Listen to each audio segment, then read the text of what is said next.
திருப்படல்கள் 102 12-20 முடிய. ஆண்டவரே, நீர் என்றென்றும் கொழுவிற்றிருக்கின்றீர். உமது புகழ் தலைமுறைதோறும் நிலைத்திருக்கும். நீர் எழுந்தருளி சீயோனுக்கு இரக்கம் காட்டும். இதோ குறித்த காலம் வந்துவிட்டது. அதன் கற்கள் மீது உம் ஊழியர் பற்று கொண்டுள்ளனர். அதன் அழிவை நினைத்து பரிதவிக்கின்றனர். வேற்றினத்தார் ஆண்டவரின் பெயருக்கு அஞ்சுவர்.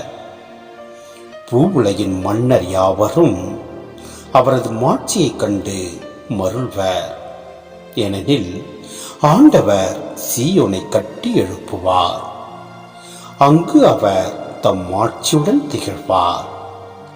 திக்கற்றவர்களின் வேண்டுதலுக்கு அவர் செவி கொடுப்பார். அவர்களின் மன்றாட்டை அவமதியார். இனி வரவிருக்கும் தலைமுறைக்கென இது எழுதி வைக்கப்படட்டும். படைக்கப்படவிருக்கும் மக்கள் ஆண்டவரை புகழட்டும்.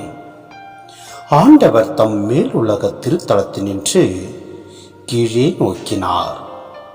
அவர் விண்ணுலகில் நின்று வையகத்தை கண்ணோக்கினார். அவர் சிறைப்பட்டோரின் புலம்பலுக்கு செவி சாய்ப்பார்.